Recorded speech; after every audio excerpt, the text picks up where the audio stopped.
Siria está aquí, a 8 horas de avión de España. Es la mitad grande y su población se concentra aquí. ¿Por qué? Porque toda esta zona es un enorme desierto, pero un desierto muy importante. Tiene 1/3 de las reservas de petróleo del mundo y también de gas natural. Según algunos, el nuevo petróleo.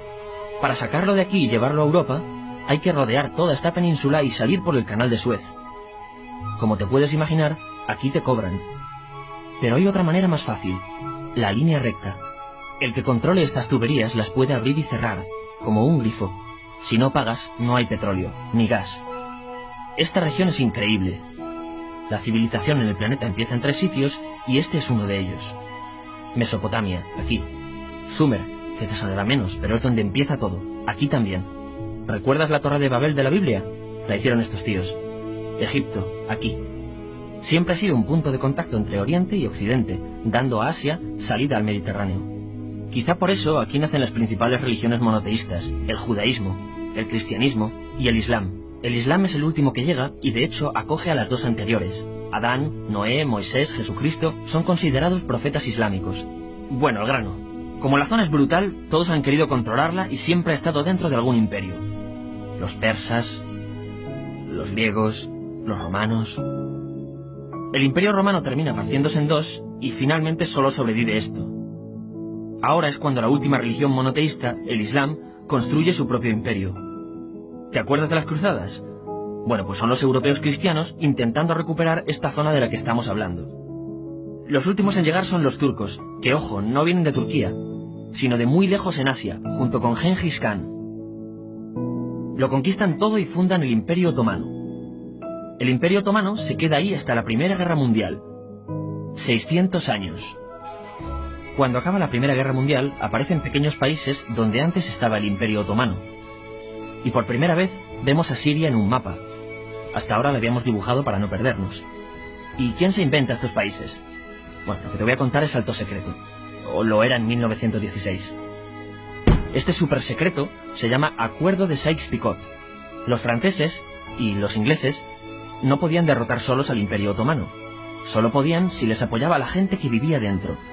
En su mayoría árabes. ¿Cómo se los ganaron? Pues les prometieron la Gran Arabia, un país solo para ellos.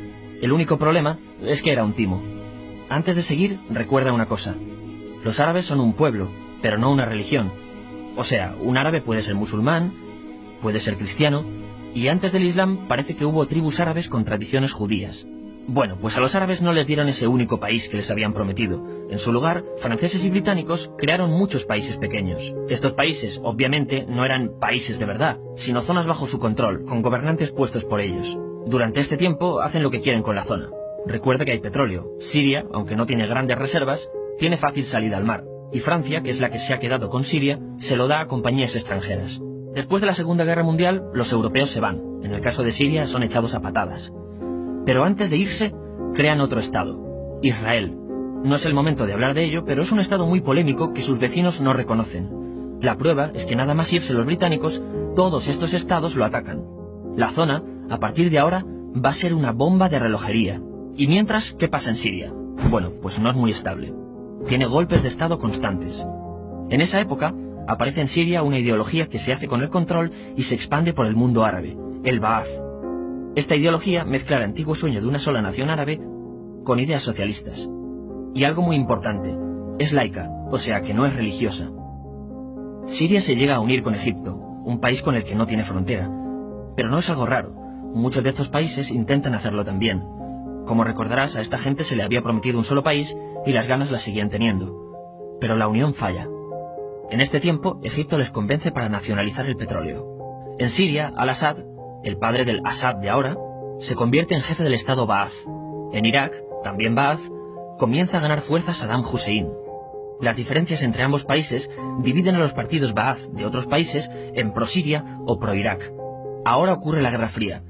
El mundo se divide en 2. O eres de Estados Unidos o de la Unión Soviética. Son años muy movidos en los que se pegan constantemente con Israel, invaden su vecino Líbano y comienza una oposición islamista al régimen Ba'ath de Assad. Los hermanos musulmanes. Vale, volvamos atrás un momento. Recuerdas que la mayoría de árabes eran musulmanes, ¿verdad? Bueno, pues dentro de los musulmanes hay 2 ramas fundamentales. Suníes, la mayoría, y chiíes. En el caso de Siria, a pesar de ser un estado laico, los gobernantes como Assad y los jefes militares eran chiíes, los cuales representan menos del 13%. En cambio, casi el 70% de la población es suní. Un dato curioso es que los cristianos son casi el 10%. Que los chiíes controlen el gobierno y ejército mosquea a la población suní, y ese sentimiento es aprovechado por los hermanos musulmanes, islamistas radicales suníes. Estos toman las armas en la ciudad de Hama, en contra del gobierno, y Assad acaba con la revuelta a costa de matar miles de civiles y encarcelar a mucha gente. En el año 2000, Assad padre muere, y le sucede Assad hijo. Ante las presiones, libera a muchos presos, trae internet y esperanzas de cambio. Hay un periodo de gran debate político y aparece la oposición. También vuelven los hermanos musulmanes. Los siguientes años son difíciles. Arrestan a la oposición. Y Bush incluye Siria en el eje del mal, y esto la aísla. Está mal visto negociar con Siria. Los kurdos, un pueblo que vive repartido por varios países de la zona, comienzan a protestar también. Hay represión y muertos. En 2011, te sonará esto, ocurre la Primavera Árabe. ¿Qué es esto? Bueno, es una protesta que se va propagando por todos los países árabes pidiendo más democracia. Como ves, el mundo árabe, a pesar de estar dividido en países, tiene tendencias generales. Cuando llega a Siria, Assad hijo termina usando el ejército y en los enfrentamientos mueren unas 1000 personas. Los enfrentamientos irán escalando hasta que se conviertan en guerra civil. No hay un momento exacto de inicio. Lo importante es que hoy en día hay numerosas facciones en juego. Vamos a verlas. Pero primero piensa en que todo está dividido entre chiíes, la minoría, y suníes, la mayoría. Chiíes, y además laicos, o sea, no religiosos, son el gobierno de Al-Assad. Controla todo esto, que si recuerdas son básicamente las zonas chiíes del país, y está enfrentado al resto. También mayoritariamente laico, pero suní, es el Ejército Libre de Siria, o FSA en inglés, junto con el Frente Islámico, que es religioso, y otros 70 y pico grupos más, forma una coalición que la prensa llama simplemente la oposición.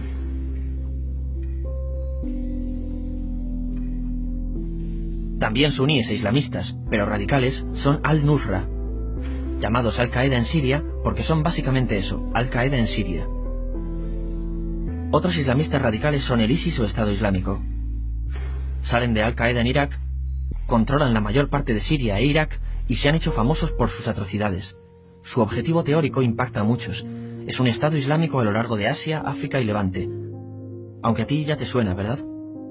En naranja tenemos al pueblo kurdo, que recordarás porque el presidente Al-Assad lo reprimió, al igual que gobiernos de países próximos también lo hacen. Ahora controlan militarmente esta zona. Antes de terminar, repasemos los apoyos internacionales a fecha de octubre de 2015. Las fuerzas de Al-Assad son apoyadas por Rusia, que ya tenía base militar en el país antes del conflicto, Irán y China. Todos son países de lo que Europa llama Oriente.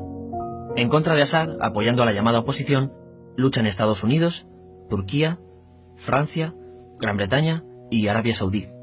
Podemos terminar con algunas conclusiones. Te advierto que esto ya es pura opinión. Si recapitulamos, vemos que la región es estratégica. Por su situación privilegiada, todos la quieren. Siria siempre ha estado bajo el paraguas de grandes imperios. Piensa que hace 100 años la actual Francia era Francia. Gran Bretaña era Gran Bretaña. Pero es que hace 200 también, y hace 300 también, y hace 400 también. En cambio, Siria solo es Siria desde hace menos de 100 años, y solo se gobierna a sí misma desde hace poco más de 50. Además, jamás decidieron sus fronteras, se las impusieron. Europa dividió Oriente Medio a su antojo para controlarlo, diseñando países sin tener en cuenta su población. Muchos historiadores dicen que todo pueblo tiene la necesidad de manejar su propio destino, pero estos ingredientes que hemos visto juegan en contra de proyectos como la Siria Ba'ath, que encima usa la represión para mantenerse. En última instancia, lo que producen es una guerra civil. En este contexto no es extraño que aparezcan actores que se alimenten de la desesperación, el sentimiento suní de opresión y la visión de Occidente como invasor. ISIS usa la identidad árabe y la mitología de antiguos imperios. Cuando quieras entender el presente, pregúntate, ¿y el pasado?